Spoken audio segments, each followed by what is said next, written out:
வணக்கம் நந்தகுமார். தமிழகத்தில் நாளை தனியார் பள்ளிகள் இயங்காது அப்படின்னு அனைத்து தனியார் பள்ளிகள் கூட்டமைப்பு அறிவிச்சிருக்காங்க. இதை பத்தின உங்களுடைய கூடுதல் தகவல்களை சொல்லுங்க. தமிழகம் முழுவதும் பல்வேறு பகுதிகளில் வந்து மாணவர்கள் சமூக ஆர்வலர்கள் வந்து ஜல்லிக்கட்டுக்கு எதிராக வந்து ஆதரவு தெரிவிச்சு இந்த இடத்துல வந்து பாத்தீங்கன்னா ஆர்ப்பாட்டம் பண்ணக்கூடிய நிலையில நாளைக்கு வந்து வாகனங்கள் வந்து பாத்தீங்கன்னா இயங்குதுன்னு சொல்லி மோட்டார் கூட்டமைப்பு அறிவிச்சிருக்கு.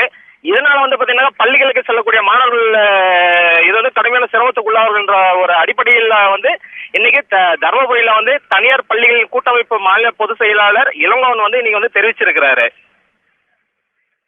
நந்தகுமார், இப்போ பள்ளிகள் பத்தின அறிவிப்பு வந்திருக்கு. இதை தொடர்ந்து கல்லூரிகள் பத்தின அறிவிப்பு ஏதாவது வர இருக்குதா? அதை பத்தி சொல்லுங்க.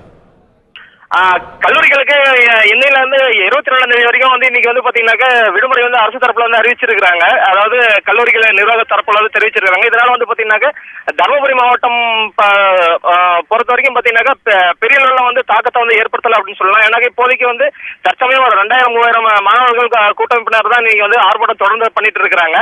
இன்னும் பெரிய அளவுல வந்து எங்க கிராமப்புற பகுதியில் பல்வேறு பகுதியில் இருக்கக்கூடிய கல்லூரிகளில் இருக்கக்கூடிய மாணவர்கள் இப்பதான் கொஞ்சம் கொஞ்சமா வந்து இணைய ஆரம்பிச்சிருக்கிறாங்க. நந்தகுமார், இப்ப தனியார் பள்ளிகளுக்கெல்லாம் இயங்காது அப்படின்ற அறிவிப்பு வெளியாயிருக்கு. இது சம்பந்தமா மாநில அரசோட அறிவிப்பு ஏதாவது வெளியாயிருக்கா?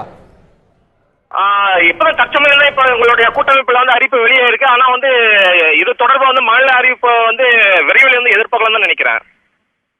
இப்ப பள்ளிகள் வந்து இயங்காதுன்னு அறிவிச்சிருக்காங்க. ஜல்லிக்கட்டுக்கு போராட்டத்திற்கு ஆதரவாக இந்த முடிவு எடுக்கப்பட்டிருக்கு அப்படின்னு சொல்லப்பட்டிருக்குது.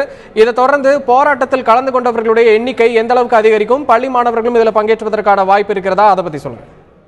அதாவது இப்போ வந்து பாத்தீங்கன்னாக்க அலங்காநல்லூர்ல ஆரம்பிச்ச இந்த ஆர்ப்பாட்டம் வந்து பாத்தீங்கன்னா தமிழகத்தில் பல்வேறு பகுதியில் தொடர்ச்சியா நடந்துட்டு இருக்கு. இதுல வந்து பாத்தீங்கன்னா மாணவர்களுடைய இதுதான் வந்து பாத்தீங்கன்னா அதிகரிச்சு ரொம்ப சப்போர்ட் பண்ணிட்டு இருக்காங்க. இந்த சூழ்நிலையில வந்து தருமபுரி மாவட்டத்துல நேத்து வந்து பாத்தீங்கன்னாக்க இந்த ஆர்ப்பாட்டம் வந்து இது பண்ணிருக்காங்க. இதுல வந்து நேத்து மட்டுமே 4 தனியார் அரசு கல்லூரி மாணவர்கள் வந்து இணைஞ்சு இருக்கிறாங்க.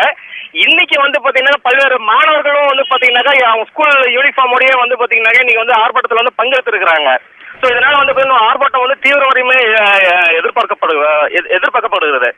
உங்களுடைய தகவல்களுக்கு நன்றி நந்தகுமார்.